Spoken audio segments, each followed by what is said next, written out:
So today we are going to discuss the importance of pornography and media literacy, how to have conversations with teens about pornography, the risks of sextortion, and ways to help protect teens online. For today's webinar, I will be dropping a resource guide in the chat in just a moment that features key takeaways from our presentation, recommended readings, recommended organizations that can provide additional support for people who have experienced sexual violence. This resource guide will also be sent out via email following the program.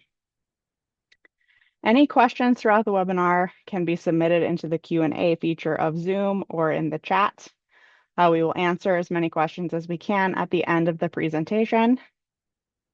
I would like to remind everyone to please take care of themselves throughout this webinar. We will be discussing topics related to sexual violence.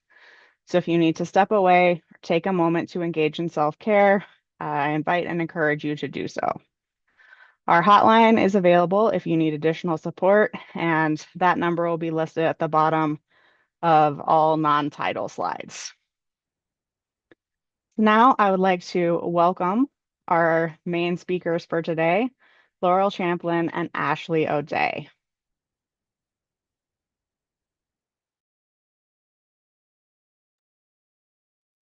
Hello, everyone. I'm Laurel, an intern with the Blue Bench Community Education Team. I am a dual major in gender, women's, and sexuality studies and clinical psychology at MSU Denver, with a passion for improving sex education to focus on more comprehensive approaches that include bodily autonomy, harm reduction, embracing pleasure in developmentally appropriate ways, while also reducing shame and stigma. I also have a background in research surrounding sexuality and sexual behaviors, and have even presented some of my research at the National Society for the Scientific Study of Sexuality. And my name is Ashley O'Day. I am a community educator intern at the Blue Bench. I have been with the Blue Bench on and off for about 10 years as a community educator, and I've been in victim advocacy for 5 years now.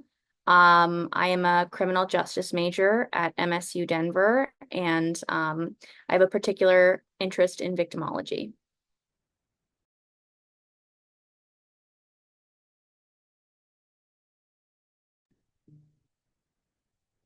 So today I'm here to talk to you about porn literacy and how we can have more comfortable conversations regarding pornography with teens.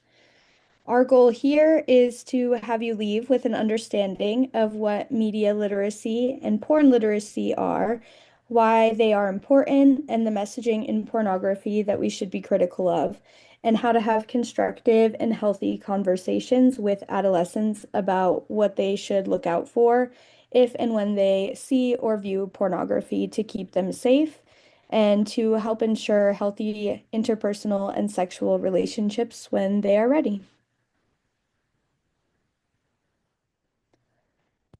So, first, I want to talk about what media literacy is.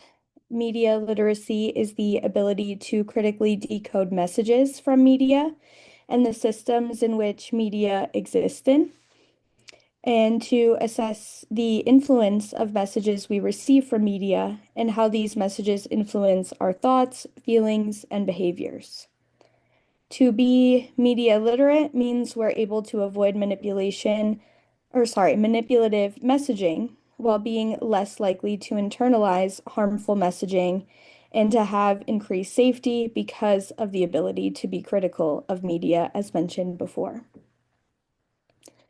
Now, the definition of porn literacy is only slightly different. It's the ability to think critically about porn, how it's made, the messages it implies, and how it influences our understanding of sex, sexual relationships, gender roles, body image, and sexual norms in the context of sex.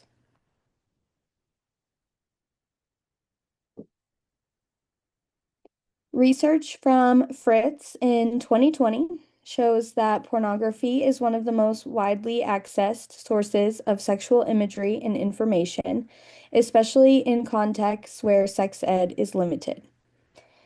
And according to a report from Common Sense Media, which is an organization dedicated to young people's safety, they found in 2023 that 73% of teens from ages 13 to 17 watched porn online, and 58% of them reported seeing porn by the time they were 13. This stat is also backed by sex researchers who found stats that very closely align to this one, such as Herbenik and Perrone in 2020 and 2021. These researchers consistently state that porn becomes a source of learning about sex for adolescents, as they want to understand norms in sexual context, how to initiate sexual encounters, and learn more about pleasure. To put it simply, adolescents want to know what sex looks like, and that is why they're seeking out pornography. So, as we discuss the lack of sex ed as a drive for adolescents to learn more about sex from pornography, we also want to point out that Colorado law states that if a school or district offers sex education, then that education must be comprehensive. So while it's not required that Colorado schools offer sex education, if it does, it can include comprehensive teachings about consent, interpersonal and sexual violence, characteristics of healthy sexual and romantic relationships, and also teachings about positive and negative roles of technology.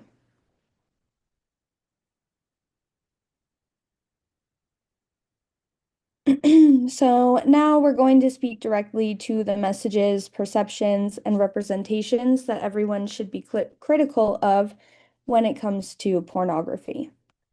We're going to discuss further these, which I believe are most important: aggression and gender roles, consent, and relationship depictions in pornography. And with that said, we want to help provide tools to change this and ensure that parents feel like they have good tools and knowledge to be able to start conversations with teens. So there is a model that I often refer to in my own personal research that was created by a sex researcher, Paul Wright, in 2011, and is still referenced often in sex research today, called the 3 a.m. model. This model suggests that individuals who consume pornography learn, activate, and apply sexual scripts from pornography, whether consciously or unconsciously, which impacts their expectations and their sexual behaviors. I want to note that a sexual script is a learned social, cultural, behavioral guideline indicating how people understand and act in sexual situations. We bring this up, or we bring up this model because we believe that if this model is understood, we can also have a better understanding of why porn literacy is so important to learn about. The 3 a.m. model states that the first of the three phases, which you can see here in this model on the PowerPoint, is the learning phase. An individual watches porn and learns new sexual behaviors or scenarios, especially if the pornography seems realistic or if it's viewed frequently. This is the learning of scripts. The second phase is the activation phase. Now the scripts are learned and activated, made accessible in the person's mind, and this activation is also strengthened the more they're exposed to similar videos. Then the final phase is the application or enactment. The activated scripts learned are then used to guide the person's sexual behavior in real life, applying what they've learned from pornography into their real life encounters. This model does, however, account for individual differences and the ability to uphold one's belief while challenging messages they may receive from pornography. That's the ability to apply porn literacy. We know from research, such as studies by Albury in 2013, that pornography helps build sexual confidence, but media literacy is important to building healthy sexual confidence. With knowledge about this model and why adolescents are seeking out pornography, we can build understanding rather than shame about porn use and use porn literacy as a tool to keep adolescents safe from harmful ideologies that may be perpetuated through porn.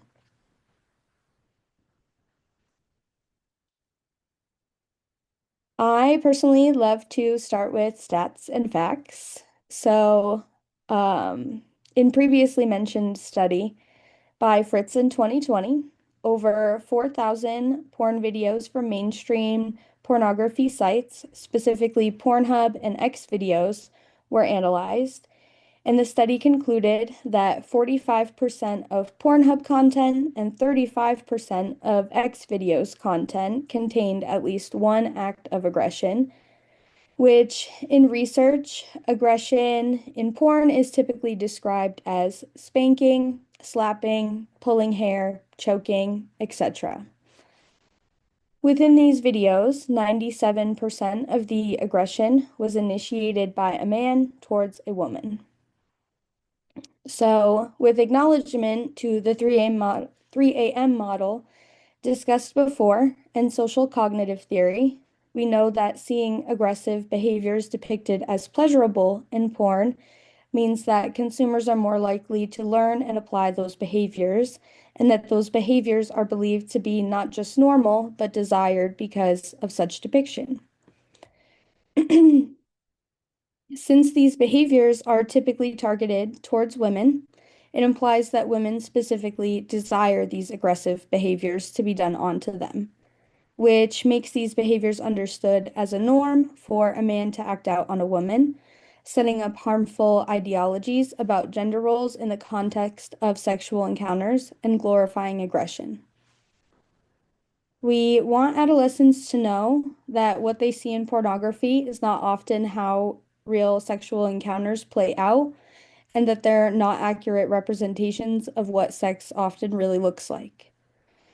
So, while we cannot change the porn industry as a whole and the content that adolescents are exposed to, we can change the way adolescents perceive this context when they come across it by teaching them to be critical of all types of sexually explicit media.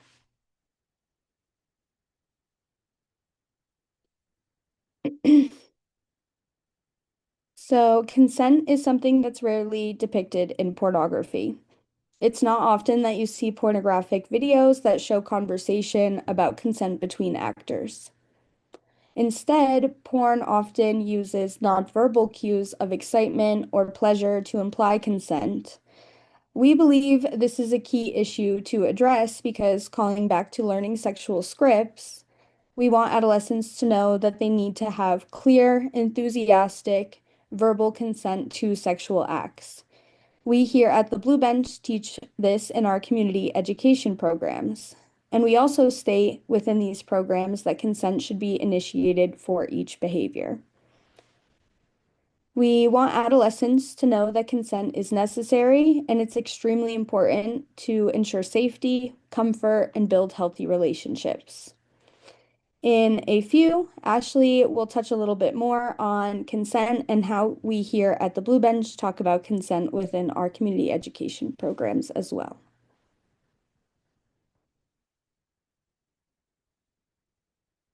So now that we've talked about consent, aggression, and gender role messaging in pornography, we wanted to speak a little bit about how porn can influence relationships as well. These problematic messages are influencing real life behavior, so it's important to discuss. In Colorado, a 2023 report from Healthy Kids Colorado surveyed almost 50,000 high school students and found that 9.6% of Colorado students reported experiencing physical, dating, or relationship violence. And this study acknowledges that the magnitude of sexual violence is not fully known due to non-disclosures, but the same report shows that 5.1% of female students and 2.1% of male students have been physically forced into sexual intercourse. I know these percentages might sound small, but because the report sampled a large number of students, the number of students those percentages represent is concerning regardless. And we know that teaching consent and healthy relationships can reduce rates of sexual violence by up to 50%. All the aspects we've discussed in the last few slides have a huge influence on how adolescents understand sexual and romantic relationships and also their understanding of what is normal and acceptable within them. We want to emphasize again how much porn literacy can work to keep young people safe while keeping this in mind.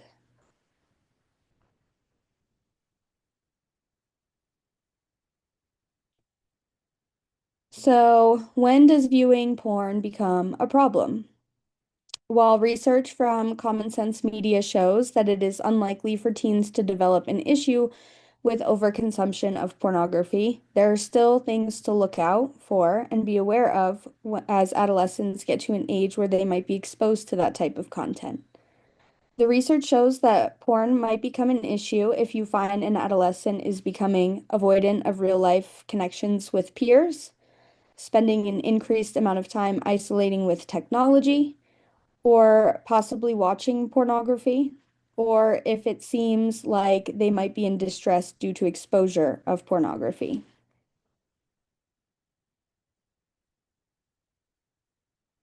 So, how do we talk about it? Research from Common Sense Media also tells us that youth prefer to learn about things like consent and sexual violence prevention from their parents. Yet 43% of teens have ever had a conversation with a parent about setting and respecting sexual boundaries. While we don't want to encourage porn use, we also don't want to shame adolescents for seeing this type of content, as these conversations can really help facilitate trust.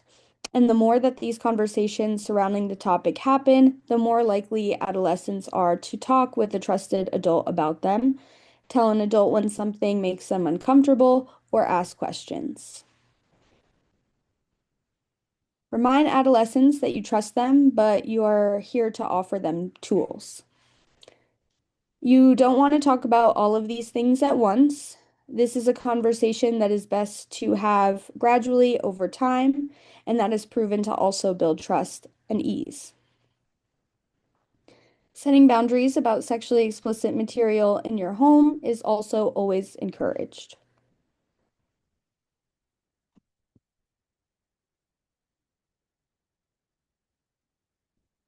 So here I have a quote from Dr. David Anderson at the Child Mind Institute. It says, "We're not telling parents to authorize watching porn any more than talking about drinking is giving them permission to drink."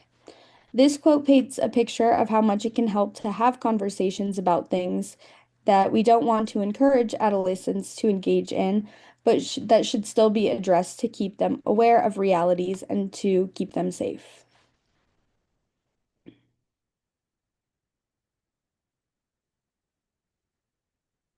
So I'm going to draw out some of the things I've mentioned to keep in mind before we start having conversations with adolescents, and then I'll get into some conversation starters that can be used. We believe it's important to keep in mind that a lot of the research shows that teens watching porn and being curious about sex and sexual relationships is developmentally appropriate behavior. While we can't control all the content that adolescents are exposed to, we, of course, acknowledge that delaying exposure to pornography, if possible, is always a positive thing due to the implications of harmful messaging we've been talking about here. Talking to teens about porn, or anyone of any age about porn, can feel intimidating and uncomfortable, but it's important to highlight that the more these conversations happen, again, the more comfortable they are, and the more they're likely to come to a trusted adult, as again, I mentioned before. I think it's just really important to highlight that. You might find that the first conversation about this topic can make your adolescent or teen feel embarrassed, but it's essential to be direct and let them know that there's nothing to be ashamed of. Your first conversation, as mentioned before, doesn't need to address all of the things that we've talked about so far. But again, it's a conversation that should be gradually had over time, which can help everyone feel more comfortable as you get to the bigger stuff that we've talked about.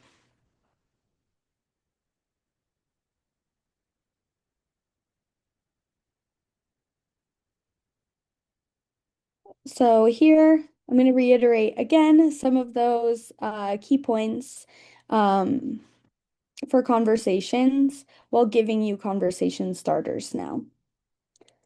So to address the uncomfortableness that can come with this conversation, you could say something along the lines of addressing that it's an awkward conversation and say this can be awkward for us to have together, but I think it's important to have this conversation. I just want you to know that you can talk to me if you have any questions or concerns about this kind of stuff.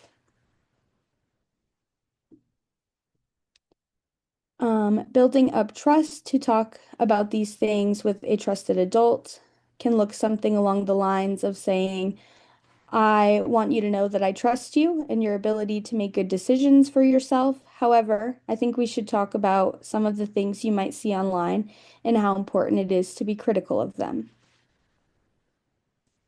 And to ensure that shame is not a part of the conversation, you can say something like, sometimes people your age see porn online.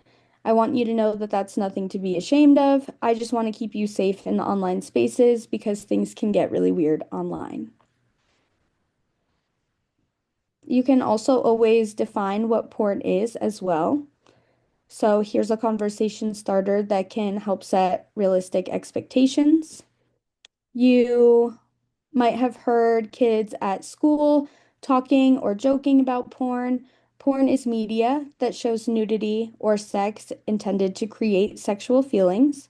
Porn isn't a great representation of what sex and sexuality really look like, so I just want to help you understand some things that you might see in porn don't really happen in real life. You can also ask what your teen already knows by saying something like, what have you learned about consent in school? You might not see it in this type of content, but it's still really important. Can you tell me more about what you've learned about consent? You can also choose to speak to some of your own experiences and say, I know when I was young, I used to see these things and it made me feel like I should have looked differently in my body. Now I know that most porn and sexual imagery doesn't show women who look like the average person does in real life. I also want to say it's always a good idea to set boundaries for porn use in your house. And you can do that by saying something like, hey, I want you to know that this isn't anything to be ashamed of, but I want to ensure we're not watching anything inappropriate on devices that are shared with siblings or in areas in the house where they can see. I would prefer that if we're going to see these things, that it be done in private. So I hope that these conversation starters were helpful. Later, we'll send out a resource guide, as mentioned by Kirsten earlier. And in there, we've included some sites from trusted organizations that you can visit for more conversation starters, teaching about porn literacy, and more. Now I'm going to pass it off to Ashley, who will talk to you about other ways that we can keep teens safe online. Hi, everyone. If you can hear my cat having an asthma attack in the background, he's fine. He just got his inhaler like an hour ago. But moving on to sextortion. Today, some of the goals of our program are to learn more about the definition and impact of sextortion, to brainstorm prevention strategies and conversations to have with your child, and receive tips on immediate response, trauma-informed care, and reporting options. So just a bit of an overview. Sorry again for my cat. If he keeps going, I'm going to take him out of the room. But sextortion is a form of child cyber sexual exploitation and abuse committed via threat, coercion, or harassment. Sexual extortion of a minor is a crime in all 50 states, but legislation hasn't yet caught up with the rapidly changing digital world. So we'll cover the statutes in Colorado in just a second. Kids and teens who experience victimization are threatened with the release of real or simulated sexual images. Perpetrators may demand money, sex, or more images.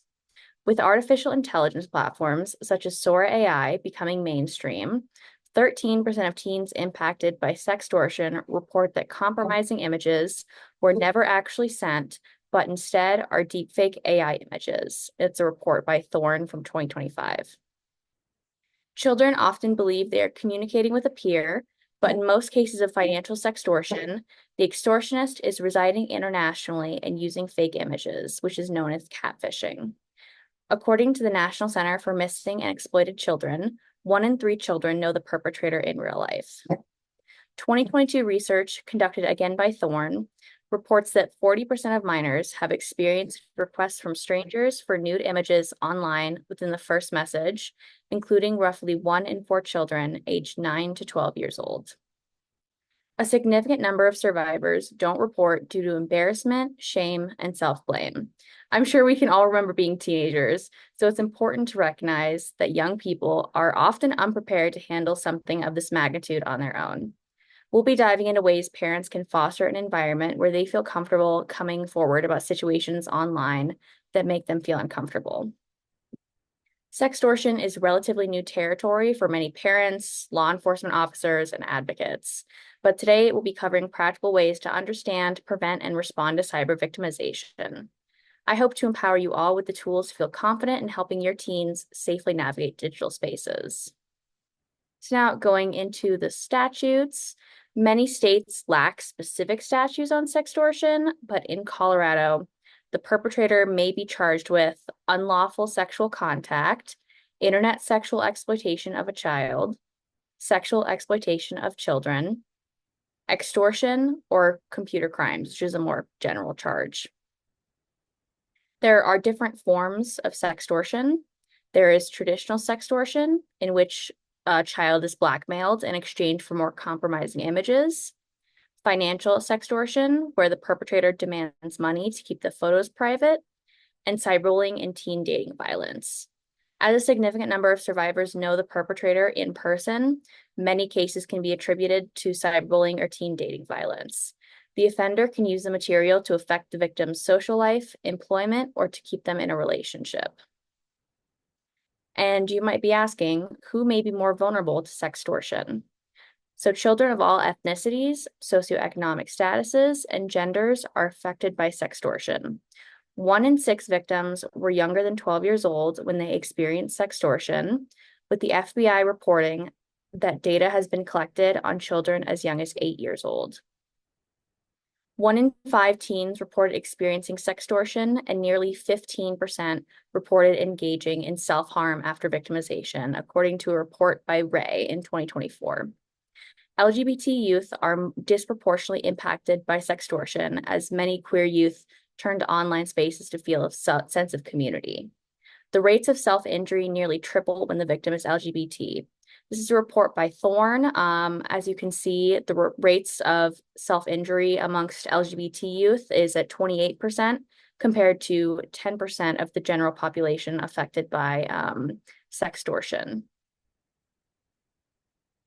So a little bit about the impact of sextortion. Again, many victims don't come forward due to shame, humiliation, and a fear of punishment. A lot of teens report feeling depressed, anxious, and suicidal after experiencing sextortion. If the photos are released, interpersonal relationships, employment, and schooling can be significantly impacted. In cases of financial sextortion, the victim may lose thousands of dollars in an effort to keep the photos private. So now we're going to dive into some conversations that may be helpful to have with your teenager. It's easy to say that kids shouldn't have social media, but when I was a teenager, I could get around my mom's app restrictions in about 10 seconds flat. The reality is that kids will have access to social media in some way or another. It's important to establish boundaries around technology that suit your family's needs. Consent is also a very important conversation to have with the teens in your life. So discuss what consent looks like, how consent is obtained, and emphasize clear communication. To learn more about these conversations, please feel free to check out our other program for parents, youth empowerment and safety. But we will dive more into how the Blue Bench teaches consent in just one moment. Another thing is to encourage your teens to use private accounts and to message only people they know. Bolstering account security can be a great way to prevent strangers from messaging your child. This goes hand in hand with consent, but discuss the risks of taking and sharing nude images. The internet is forever, and once those photos have been sent, there's little that can be done to scrub them from the internet without law enforcement involvement. And lastly, provide a space where your teens feel comfortable asking questions. I know it's hard to get teens to talk about sex, but just make yourself available for any curiosities they may have. We'll go over some strategies to hopefully make this a little easier. So just a bit more about conversations you can have with your children to keep them safe online. But as we said earlier, try to approach the conversation with curiosity and openness. It's important to let your child lead the conversation. Assess for prior knowledge with questions like, have you heard of sextortion? Or do you know what to do if someone makes you feel uncomfortable online? Additionally, you can role play scenarios to solidify boundary setting skills. Try asking your teenager what they would do if someone messaged them something inappropriate or made them feel uncomfortable. Offer solutions like blocking, reporting, or telling a trusted adult. Ensure your child knows what options they have. Make a list of trusted adults your teenager can turn to if they feel unsafe. Identify friends, family, coaches, or teachers that your child can confide in, but know that some of them may be mandated reporters and you would be required to report something unsafe happening to a child. So going into how the Blue Bench talks about consent, we have our beautiful consent wheel here. And we like to start with permission, asking, enthusiastic agreement, and yes means yes.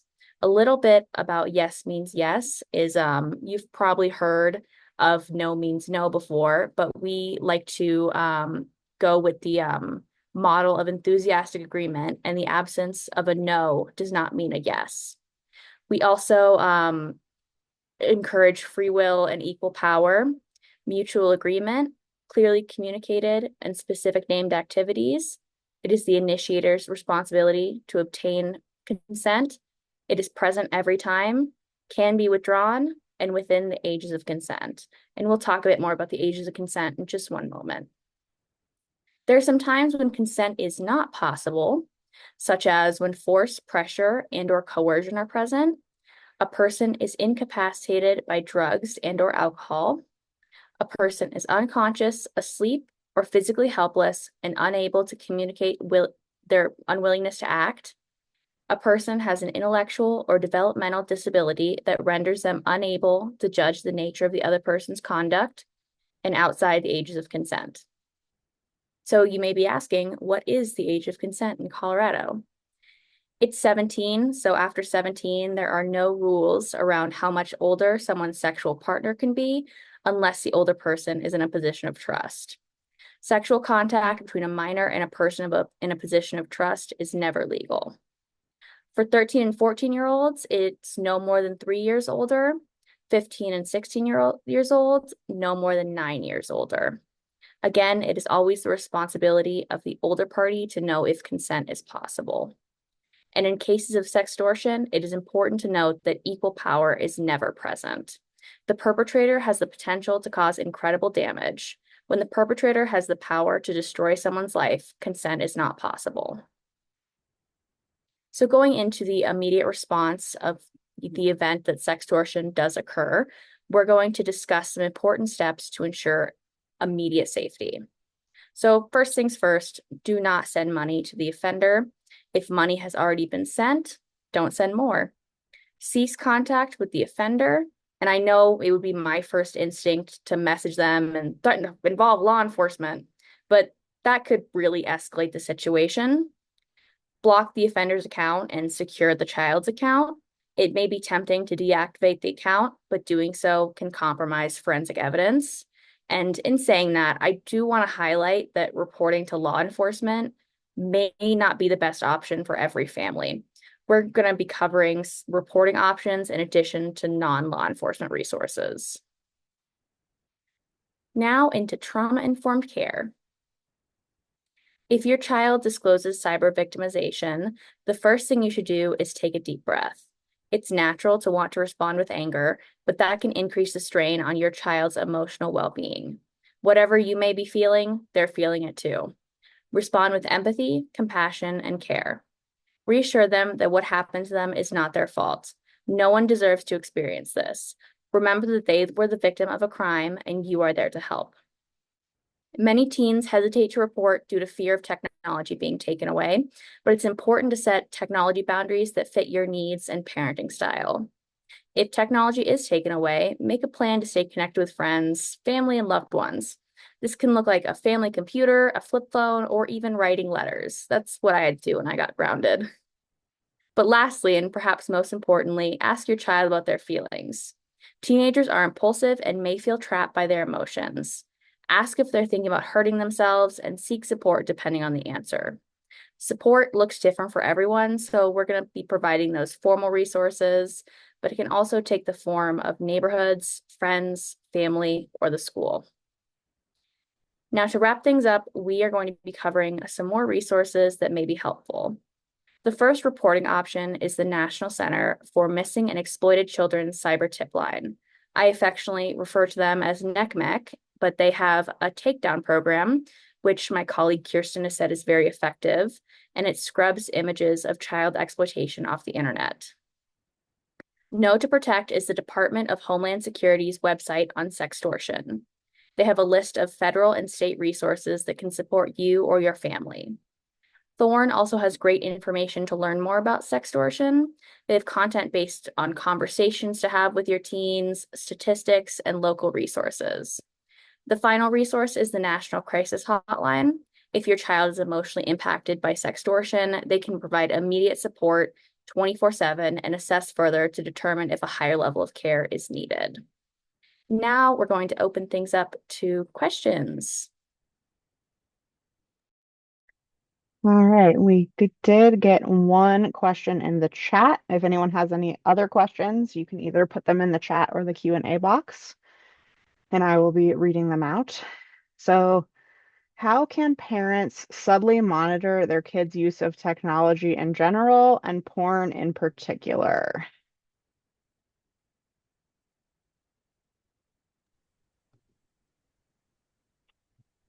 Um, I believe that allowing adolescents to have privacy is something that's crucial for building that trust aspect that I spoke a lot about. We believe it's a good idea to set standards and rules about technology use, like what times or how long during the day is technology use allowed in the home. You can also monitor devices like computers that might be available to everyone in the home and look out for the signs that I've mentioned earlier in our webinar, such as excessively using or isolating with technology. Is that adolescent showing that they have healthy relationships with their peers? We would say that those are good things to look out for that can be telling.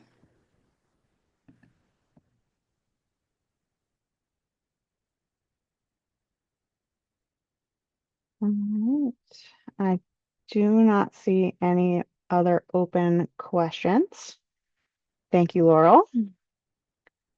Um, if anyone has any final questions, try to get those in. But thank you, Laurel, Ashley, and Hema. Thank you to the attendees for coming and your commitment to sexual violence prevention. Want to briefly talk about some upcoming events. We have an upcoming webinar in June, Systems for Summer Safety, how to build a safety team, handle difficult conversations, and screen childcare organizations. We know summer is coming. Kids are out of school, they've got new routines, new adventures to do. So you can join the prevention education team from the Blue Bench to learn more about how to keep kids safe from sexual violence.